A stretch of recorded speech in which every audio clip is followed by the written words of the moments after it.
Dans cette vidéo, nous allons peindre les différents éléments du cockpit de l'avion. Tous ces éléments du cockpit peuvent être peints en une seule session. Mais comme vous le remarquerez dans la vidéo, j'ai fait plusieurs sessions pour chaque élément du cockpit. Pourquoi j'ai fait cela? C'est tout simplement qu'à chaque élément du cockpit, quand je passais au suivant, j'apportais des éléments de technique supplémentaires et je présentais de nouveaux outils. Donc, à chaque session, je laissais sécher à cœur 24 heures chaque pièce du cockpit. Évidemment, cela ne se fait pas en pratique. Et j'ai beaucoup raccourci la vidéo pour passer ces 24 heures, évidemment. Donc, vous allez voir, pour chaque pièce que je vais peindre, je vais faire une session avec une certaine technique et certains outils. Et quand je passerai à la pièce suivante, la technique aura évolué et je vous présenterai des nouveaux outils qui permettront l'amélioration de la technique au pinceau. Tout ça pour arriver à peindre certains éléments du cockpit au pinceau qui, à s'y méprendre, auraient été peints à l'aérographe.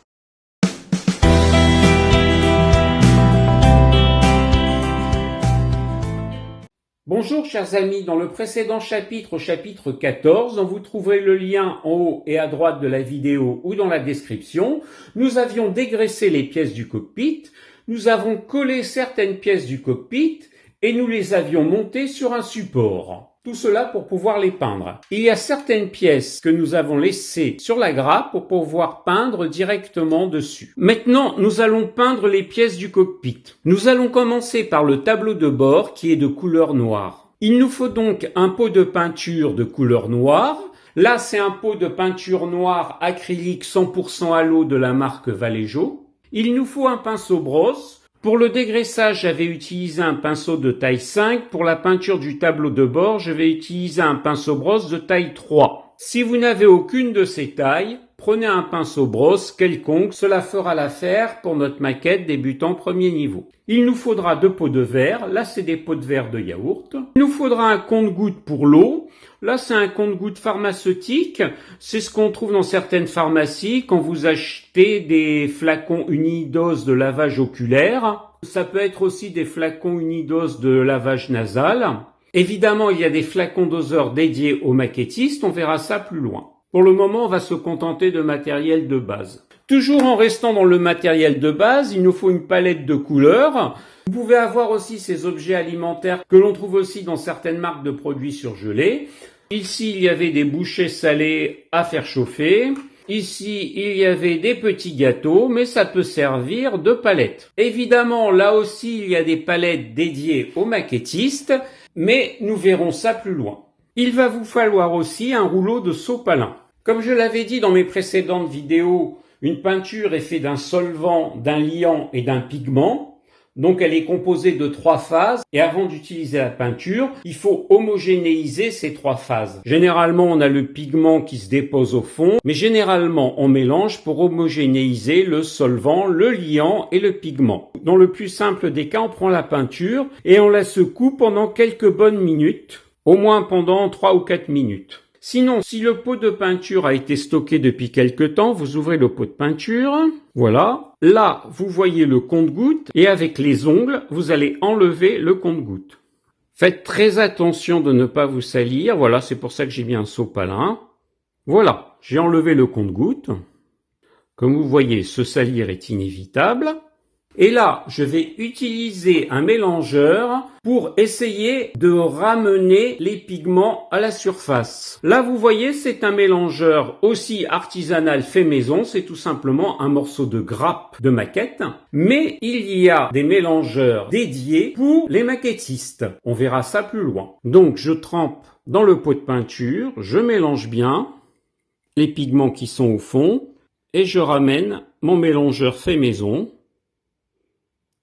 Voilà. Il existe aussi des mélangeurs électriques, mais il faudrait que l'embout du mélangeur électrique puisse passer à travers cet orifice. Généralement, ces mélangeurs électriques sont faits pour les pots un petit peu plus larges. Donc, après avoir mélangé, on remet le compte-gouttes, on referme, et on secoue, et là, la peinture est bien homogénéisée. Certains maquettistes n'utilisent pas de mélangeur, ouvrent le pot et mettent une petite bille à l'intérieur. On verra plus loin ces petites billes, mais il y en a de 2 sortes. Des petites billes en fer ou en acier, ou des petites billes en verre. Généralement, c'est des billes métalliques, mais il faut prendre garde à ces billes en métal dans les peintures acryliques à l'eau. Pourquoi ? Le mécanisme qui nous intéresse avec ces petites billes en métal, c'est l'oxydation. Je vais prendre un exemple simple. Voici le glucose que l'on va trouver par exemple dans le raisin.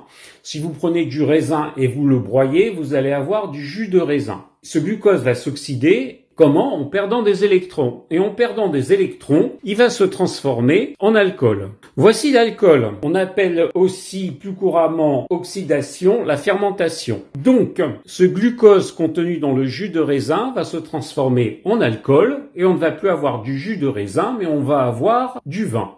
Maintenant, si on laisse l'oxydation avancer, l'alcool va se transformer en acide éthanoïque ou acide acétique. Et donc le vin va se transformer en vinaigre parce que tout simplement, l'alcool a encore perdu des électrons. Donc voilà comment on passe par oxydation du jus de raisin au vin et au vinaigre par une perte d'électrons. Maintenant, nous allons voir ce qui se passe avec une bille métallique. C'est exactement le même phénomène. Imaginons que votre bille métallique, c'est cette zone grise et l'eau, c'est la zone bleue. Le fer, en présence de l'eau et de l'oxygène, va perdre 2 électrons. Ces électrons étant négatifs, donc il va avoir désormais 2 charges positives, puisqu'il a perdu 2 électrons. Et ce fer, Fe2+, est de couleur verte. Maintenant, si l'oxydation continue en présence d'eau et d'oxygène, le fer Fe2+, va encore perdre un électron et devenir Fe3+. Et ce Fe3+, a une couleur bien spécifique, il est rouge-brun, c'est tout simplement la couleur de la rouille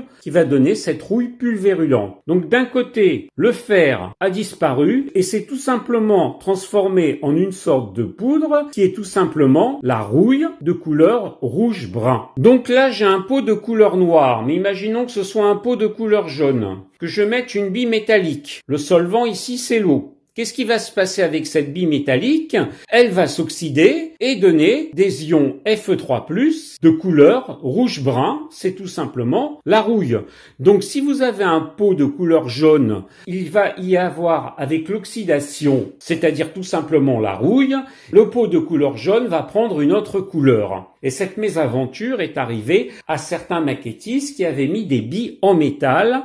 Donc, ce qui est conseillé plutôt, c'est de mettre des petites billes en verre. Maintenant, pourquoi mettre cette petite bille ? Une fois que vous mettez la petite bille à l'intérieur, je vous montrerai ça plus loin. Vous fermez le flacon, voilà.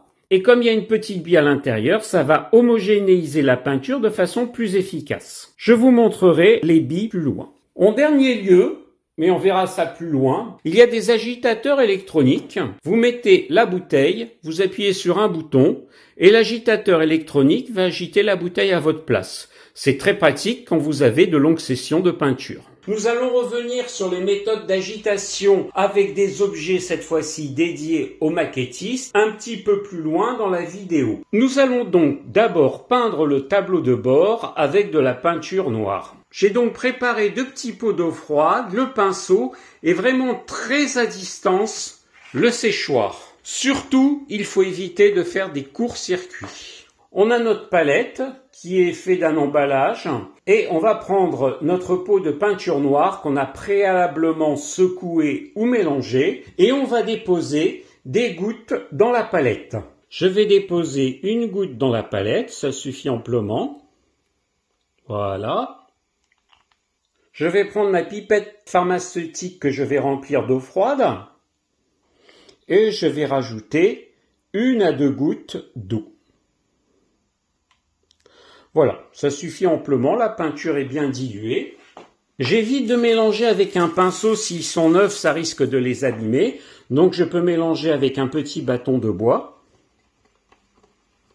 Voilà.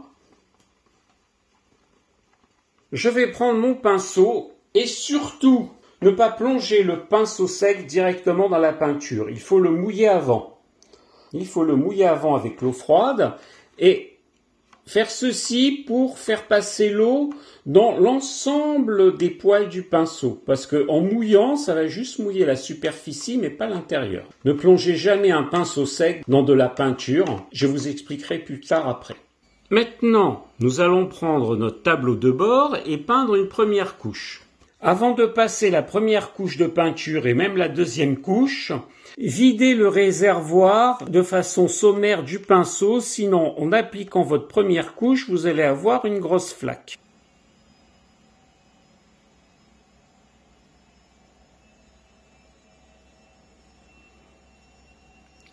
Voilà, je vais peindre aussi sur les côtés. Vous remarquerez que je peins pas l'arrière parce que c'est là où va être la colle. Bon, généralement, quand il y a de la colle, vaut mieux éviter qu'il y ait de la peinture. Voilà, on fait une première couche. Vous voyez, c'est pas tout à fait noir parce que la peinture est bien fluide. Maintenant, ce qu'on va faire, on va prendre le séchoir qu'on va mettre à température moyenne, pas la plus forte ni la plus basse, et on va allumer pendant 15 à 20 secondes, on va sécher la pièce.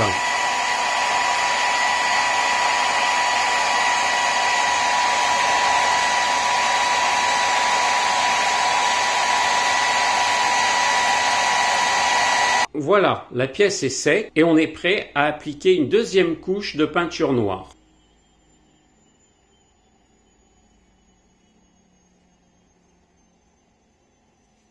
On va prendre à nouveau le séchoir et pareil, on va sécher environ entre 15 à 20 secondes.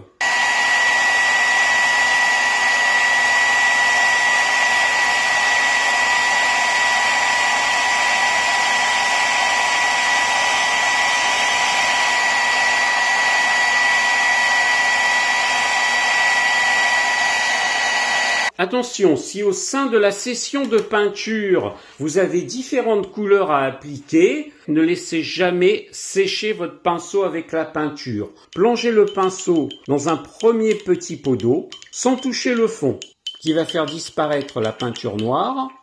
Après, vous le rincez dans un deuxième petit pot d'eau. Ne le posez jamais comme ceci. Posez-le plutôt la tête en bas ou tout simplement posez-le à plat. Je vous expliquerai pourquoi plus tard il faut le poser dans cette position-là. Ensuite, vous prenez votre pinceau une fois que la session de peinture est terminée et vous le rincez abondamment à l'eau froide, surtout pas à l'eau chaude. Je vous expliquerai plus tard pourquoi il faut éviter l'eau chaude. Et donc, comme je vous l'ai dit, vous laissez sécher votre pinceau à plat ou en position tête vers le bas. Voici notre tableau de bord après 4 couches de peinture et après un séchage à cœur de 24 heures. Nous voyons qu'il est bien de couleur noire et qu'il n'y a pas trop de variation tonale. Nous allons donc passer à une autre pièce. Voici la pièce qui était composée de 2 pièces qui avaient été collées et qu'il va falloir peindre en bleu-gris. Comme nous allons le voir, ce pot de peinture a été stocké depuis quelque temps. Ici, nous remarquons 2 phases verticales. Nous allons donc d'abord le secouer. Nous voyons que les faces commencent à se mélanger, mais ce n'est pas encore tout à fait ça. C'est un petit peu mieux, mais nous voyons qu'il y a des couleurs différentes de part et d'autre du fond du pot. Donc, avant de secouer, il va falloir bien mélanger les 3 faces de la peinture et ramener les pigments à la surface. Donc, on va enlever l'embout doseur. Il y a une façon simple de l'enlever. Vous tirez un petit peu, voilà, par le bout, le plus fin. Et après, avec l'ongle, vous enlevez l'embout doseur. Voilà, comme ça, vous voyez. Je me suis sali les doigts, c'est un peu inévitable. Maintenant, pour mélanger, on avait utilisé pour le pot de peinture noire un morceau de grappe. Et je vous avais dit qu'il y avait des outils plus adaptés pour le maquettisme. Mais vous pouvez évidemment continuer à utiliser votre morceau de grappe de maquette pour mélanger. Ces outils plus adaptés sont faits par Tamiya. Vous voyez là Tamiya Craft Tool, Paint Stirrer. Ce sont des mélangeurs de peinture et qui ont l'avantage de ne pas avoir un prix excessif. Et vous trouverez à une extrémité une sorte de petite cuillère et à l'autre extrémité une palette. Et on va utiliser la palette pour mélanger. C'est vraiment utile quand le pot n'a pas été utilisé depuis longtemps. Ce pot-là est tout neuf. Et comme vous voyez, la couleur qui en ressort, c'est bien une couleur bleu-gris, alors que dans le pot au fond, on avait un mélange de couleurs bleu ciel et de bleu clair. On peut essuyer avec un simple sopalin. Et puis après, on rincera. Une fois qu'on a fait cela, on va refermer le pot avec la pipette doseur. Voilà. On referme le pot. Et comme vous voyez ici, tout est bien mélangé. Il n'y a plus plusieurs phases. Et donc, là, il va falloir secouer le pot 3 à 4 minutes. Et là, les 3 phases vont mieux se mélanger. Comme vous le remarquez, le fond du pot de peinture est devenu homogène. Et là, nous allons faire comme avec le pot de peinture noire. Nous allons mettre juste une goutte du produit de peinture.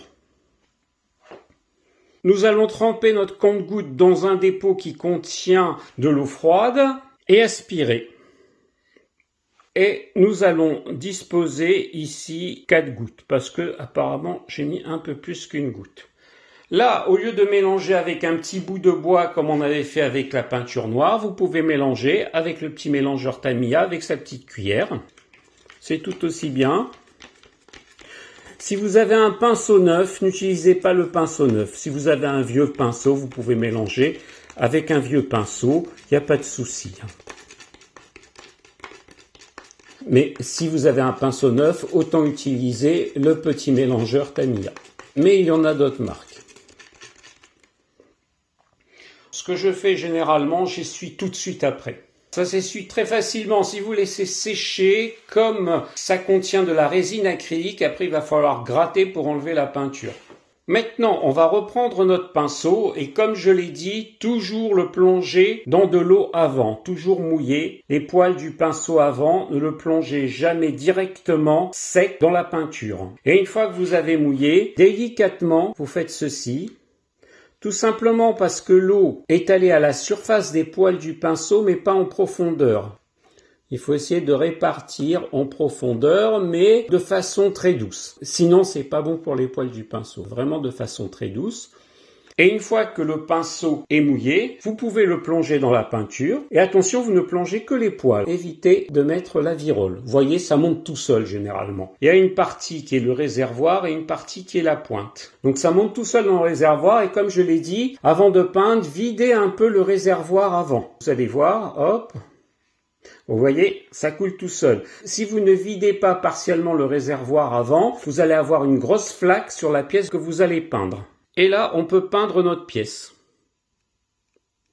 On va mettre une première couche. Vous voyez ici, j'ai mis de la peinture là, mais je vais l'enlever.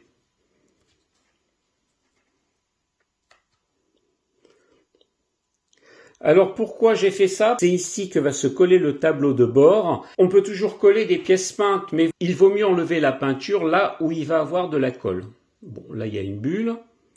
Voilà, je vais peindre sur les bords parce que ça va se voir. Ici, ce n'est pas peint. On va peindre aussi au-dessus.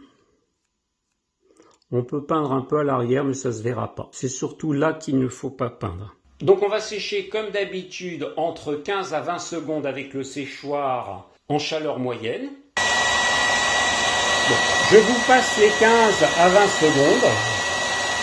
J'ai fait ce cycle 4 fois et voilà ce que cela donne après 4 couches de peinture et 4 séchages. Si votre session de peinture est finie, il va falloir rincer le pinceau à l'eau froide. Pourquoi à l'eau froide? Parce que tout simplement, si vous rincez à l'eau chaude, la colle qui est contenue dans la virole peut se déliter et les poils du pinceau peuvent partir. Généralement, on reconstitue un peu les poils du pinceau, mais je vous montrerai ça un peu plus tard. J'ai donc laissé sécher à cœur pendant 24 heures la partie du cockpit peinte en bleu-gris et j'ai maintenant 2 pièces peintes, le tableau de bord et une partie du cockpit. Nous allons peindre maintenant la 3e pièce du cockpit qui est le baquet du siège. Comme nous l'avions vu précédemment, nous avons homogénéisé ce pot de peinture avec le mélangeur Tamiya. Il ne faut pas systématiquement ouvrir le pot pour homogénéiser la peinture. Là, on l'a bien homogénéisé, mais il faut le secouer à chaque fois. Comme je vous l'avais dit, un petit secouage de 3 à 4 minutes, mais on peut améliorer l'homogénéisation. On peut améliorer l'homogénéisation du pot de peinture avec des petites billes en acier. Et attention, il faut acheter des billes en acier inoxydable, car il y a des aciers qui se rouillent et des aciers qui ne se rouillent pas, comme je l'ai dit au début de cette vidéo. Mais quand même une bille en acier inoxydable, contrairement à une fourchette de couvert inoxydable, la fourchette de couvert inoxydable va tremper dans l'eau que lorsqu'on fait la vaisselle ou qu'on la place dans une machine à laver la vaisselle. Alors que ces billes en acier vont rester de façon constante dans le pot. Donc il est souhaitable de mettre ces billes en acier, quand bien même elles soient inoxydables, dans un pot de peinture que vous allez utiliser assez rapidement et non dans un pot de peinture que vous allez stocker pendant longtemps. J'ouvre donc le pot de peinture, je secoue un petit peu le compte-gouttes. Normalement ça suffit et ça s'enlève tout seul. Et en plus, vous ne tâchez pas les doigts. Et on va placer la petite bille en acier à l'intérieur du pot de peinture. Voilà. Alors vous pouvez en placer une ou deux. Là pour le moment, moi j'en ai placé qu'une. Vous refermez le pot de peinture. Voilà, vous replacez le compte-gouttes. Vous replacez le couvercle. Et puis là, vous secouez. On n'entend pas la bille, mais elle fait son travail. Donc comme je vous l'ai dit, vous pouvez placer 2 billes, certains placent 3 billes. La bille facilitera l'homogénéisation du mélange quand vous secouez le pot de peinture 3 ou 4 minutes. Comme vous voyez, le fond du pot est parfaitement homogène. Là, j'ai mis une deuxième bille en acier. Donc je secoue le pot avec les 2 billes en acier à l'intérieur. Si vous n'entendez pas les 2 billes s'entrechoquer, c'est que la peinture est bien homogène et que le pot est presque plein. Généralement, dans les pots à demi-vides, on commence à entendre un certain bruit. Donc, pour le moment, nous allons toujours utiliser des palettes d'emballage. Par exemple, ici, un emballage pour des collerettes au fromage ou au saumon. On va placer une goutte de peinture. La pièce est toute petite. Voilà. On va prélever avec notre compte-gouttes, que ce soit pour lavage oculaire ou lavage nasal. On va aspirer et remplir le compte-gouttes. Et comme j'ai mis un peu plus d'une goutte ici de peinture, vous voyez bien qu'elle est bien mélangée, elle est bien homogène. On va placer 2 gouttes d'eau. Et maintenant, on va faire comme d'habitude, surtout ne pas plonger le pinceau sec directement dans la peinture, le mouiller. Et puis faire ceci pour que tous les poils à l'intérieur du pinceau soient mouillés et pas que les poils en superficie. Et ça de façon très délicate. Puis après, on n'a plus qu'à décharger le réservoir du pinceau. Et après, comme je vous ai dit, on plonge seulement les poils du pinceau, surtout que ça ne monte pas au niveau de la virole. Là, j'aurais dû mélanger un petit peu la peinture, je ne l'ai pas fait. Bon, je vous déconseille de mélanger avec le pinceau. Plutôt utiliser un mélangeur si le pinceau est neuf. Comme là, c'est juste pour une fois, cela ne va pas abîmer le pinceau. Vous voyez, c'est pas monté au niveau de la virole, c'est très bien. Et comme je vous l'ai dit aussi, n'oubliez pas de décharger le réservoir. Voilà, vous voyez.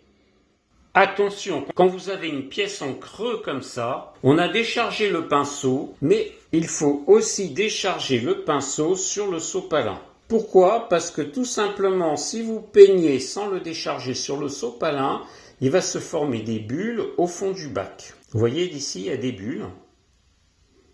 Donc quand vous peignez, même si c'est pas couvrant, de toute façon vous allez appliquer plusieurs couches.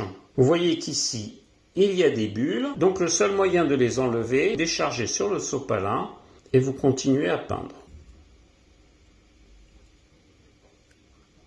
Pour le reste, il n'y a pas de souci. Voilà, j'ai passé la pièce au séchoir et je vais appliquer donc une deuxième couche. Alors, on va passer notre deuxième couche. On décharge le réservoir, voilà. Pour les parties qui sont concaves, il n'y a pas de souci, on peut peindre directement. Il n'y aura pas de flaque. Ici aussi, mais attention, dans la partie en creux, faites très attention. La peinture peut s'accumuler et il peut avoir formation de bulles. Et on va passer encore au séchoir 15 à 20 secondes. Cette pièce a donc subi 4 couches de peinture et 4 séchages avec le séchoir de 15 à 20 secondes.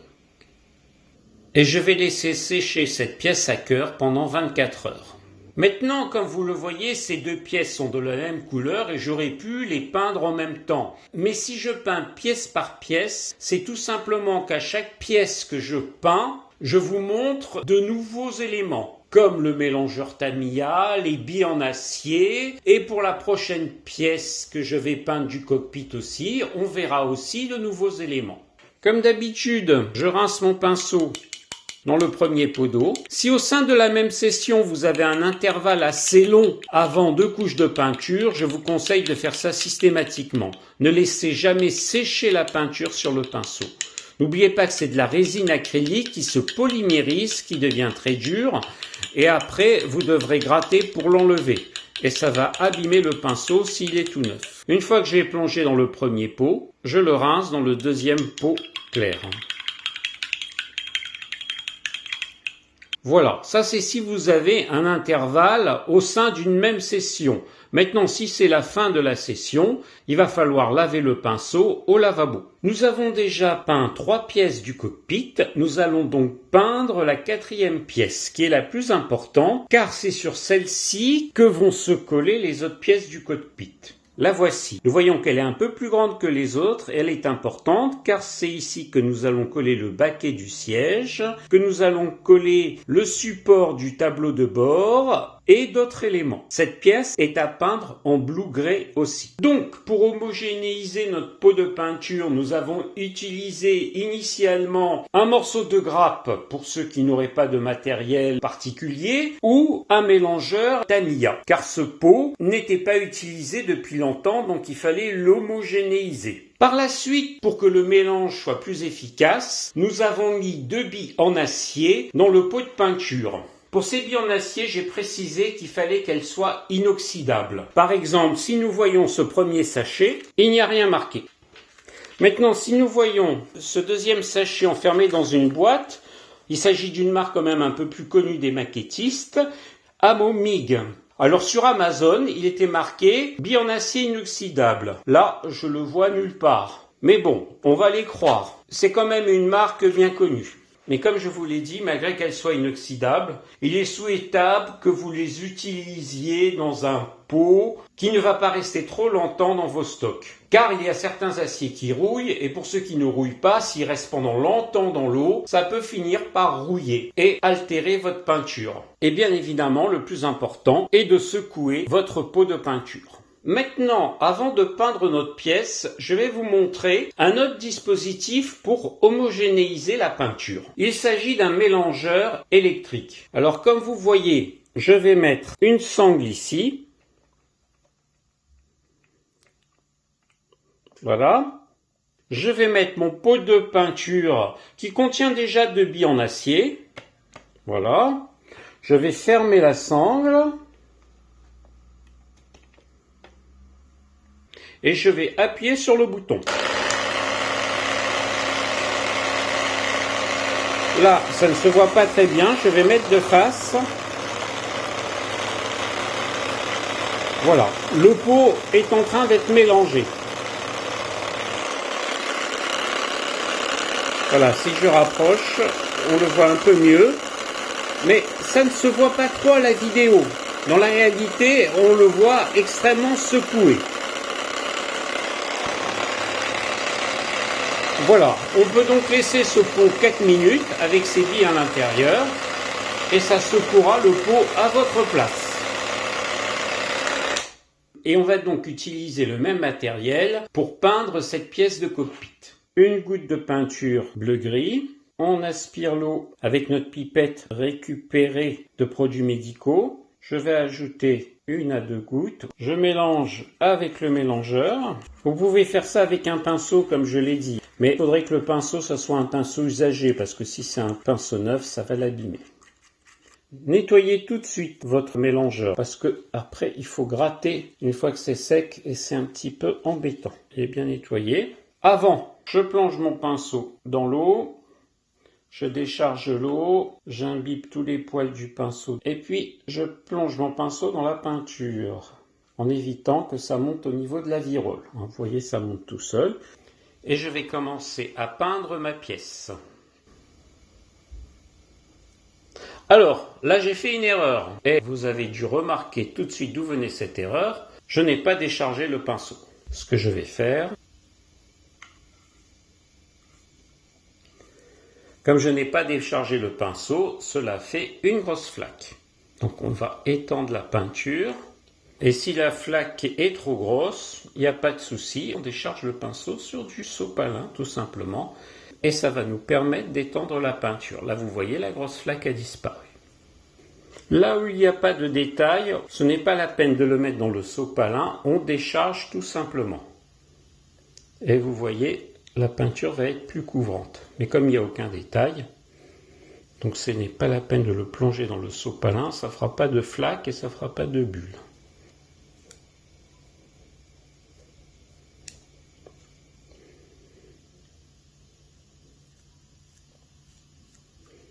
Donc quand vous voyez des détails comme ça, déchargez le pinceau sur la palette et sur un sopalin.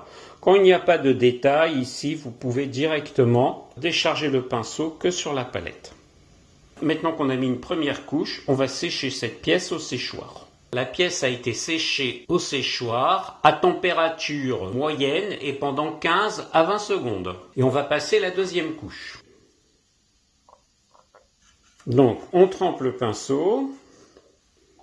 On le décharge. Je vais commencer par les surfaces lisses.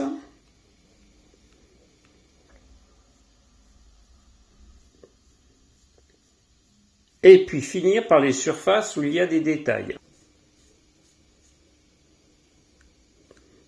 Mais comme vous voyez, il y a encore des flaques, donc ce qu'on va faire, on va mettre le pinceau sur le sopalin et on va appliquer le pinceau une nouvelle fois pour faire ressortir les détails. Si vous avez l'impression d'avoir noyé certains détails, n'hésitez pas à mettre le pinceau sur le sopalin jusqu'à presque le nettoyer. N'attendez pas que la peinture sèche et repassez sur les détails qui ont été noyés par la peinture. Et on va passer cette pièce au séchoir pendant 15 à 20 secondes, peindre notre troisième couche et ainsi de suite jusqu'à la quatrième couche. Comme vous le voyez avec cette technique et au bout de la quatrième couche, la pièce est peinte de façon parfaitement homogène et tous les détails ont été conservés. Maintenant, nous allons laisser sécher cette pièce à cœur pendant 24 heures. Nous allons profiter de cette session pour peindre les pièces qui étaient restées sur la grappe, telles les pédaliers, le volant et cette petite structure que l'on va coller au tableau de bord. En attendant, comme je vous l'ai dit, je ne laisse pas sécher le pinceau, je le trempe dans le petit pot d'eau claire qui va devenir opaque et après je le rince dans l'eau claire. Il ne faut jamais laisser sécher les pinceaux s'il y a un laps de temps entre deux temps de peinture. Attention, il ne s'agit pas de les laver, ça se fera en fin de session. Pour ces toutes petites pièces, la dilution est inutile. Donc je mets une petite goutte de peinture. Mon pinceau est déjà mouillé, donc je peux le tremper dans la peinture. C'est pas la peine de mélanger puisque j'ai pas dilué.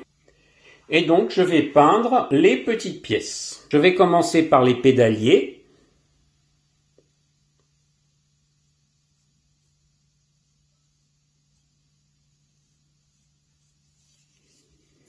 Des deux côtés.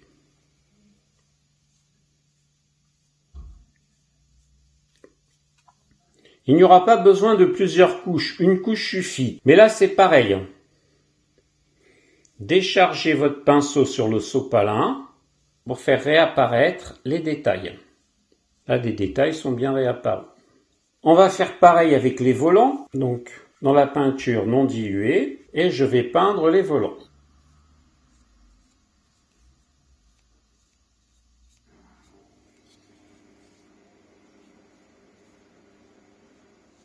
Comme vous voyez, la peinture a comblé les détails, mais pas de souci. On va décharger le pinceau sur le sopalin et on va faire réapparaître les détails.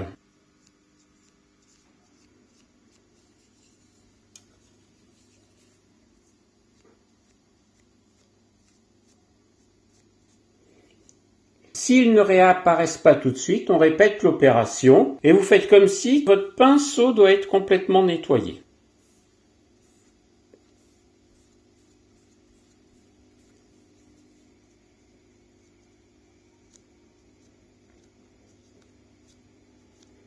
Là, vous voyez que les détails commencent à réapparaître.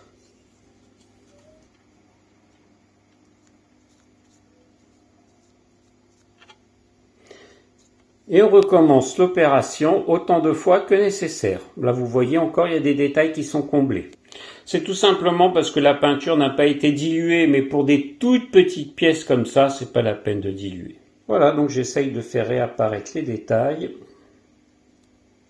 Et je vais recommencer autant de fois que nécessaire. Je nettoie à nouveau le pinceau sur le sopalin. Comme vous voyez, les pièces sont parfaitement peintes et les détails sont pratiquement réapparus. Il y a encore une autre pièce toute petite à peindre. Là aussi, c'est pas la peine de diluer. C'est celle-ci.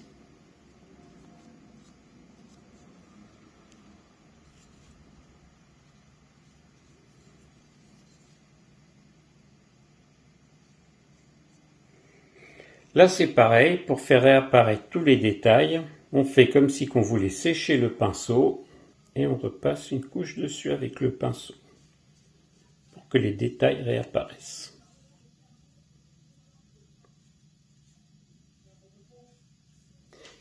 Et voilà, donc notre pièce réapparaît avec tous les détails. Là, inutile de sécher avec un séchoir, ça va sécher tout seul. Donc je vais laisser sécher à cœur pendant 24 heures.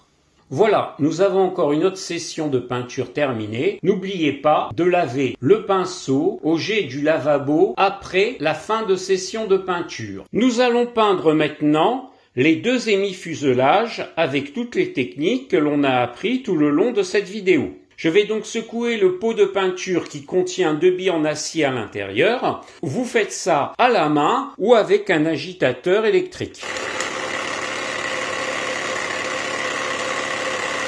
Tout cela pendant 4 minutes.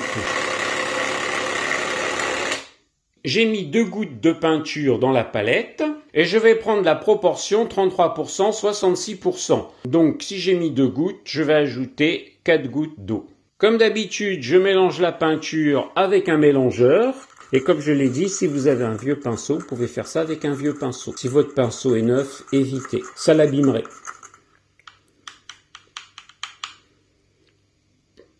Essuyez tout de suite votre mélangeur. Il ne faut pas que la peinture sèche sur le mélangeur.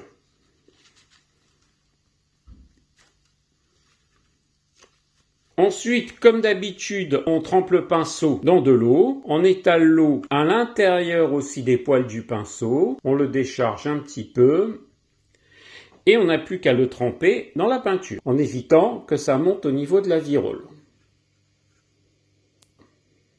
Et là aussi, on n'oublie pas de décharger le pinceau. Et on va commencer à peindre l'intérieur de l'hémifuselage.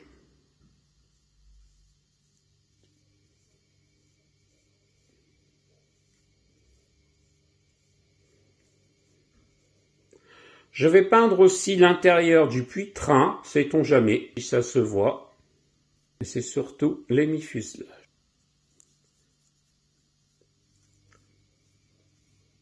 Comme vous voyez, la peinture est très fluide et on voit bien les détails. Par contre, à l'avant, il y a des bulles, une petite flaque. Donc ce qu'on fait, comme d'habitude, on décharge le pinceau sur le sopalin et on va récupérer à l'avant la peinture pour retrouver tous les détails.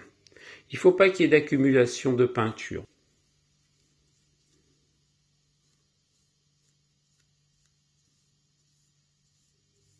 Et on va faire pareil sur l'autre hémifuselage.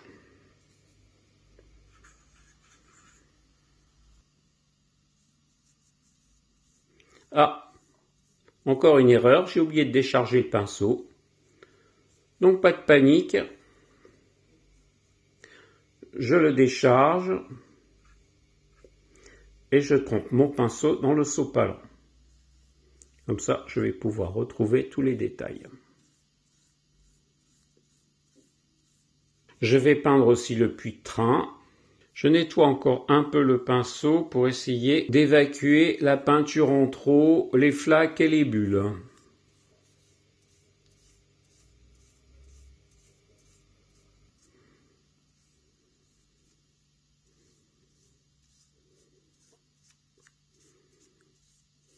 L'essentiel, c'est que les détails soient conservés.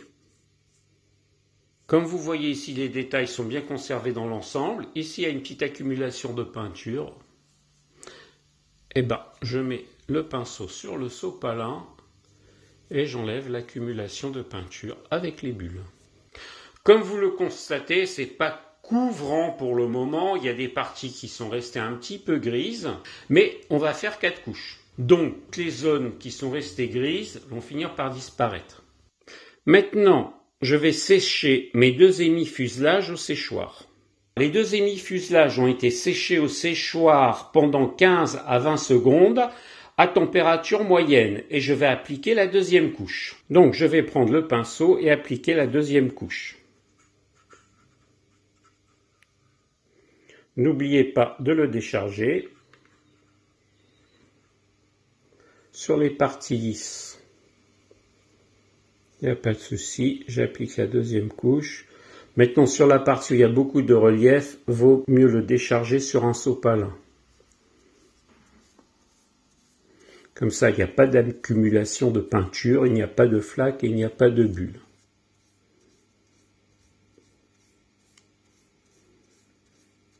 Il y a un petit peu d'accumulation de peinture ici, il n'y a pas de souci, on décharge sur le sopalin. Ça nous permet d'enlever les accumulations de peinture. Et les détails sont bien conservés. Et je vais faire de même sur l'autre émi-fuselage. Et maintenant, je vais sécher mes 2 émi-fuselages au séchoir. Et je vais répéter cette opération 4 fois pour mettre 4 couches. Donc, voilà l'émi-fuselage après 4 couches de peinture et après 4 séchages. Comme vous voyez, les détails ont été très bien conservés. On va regarder l'autre émi-fuselage. Vous voyez, c'est pareil, il y a même les rivets qui ont été conservés. Donc, il n'y a pas eu d'accumulation de peinture. Comme d'habitude, comme cette session de peinture est terminée, on va rincer notre pinceau. Surtout ne pas le laisser sécher avec la peinture. Puis, on le rince dans l'eau claire.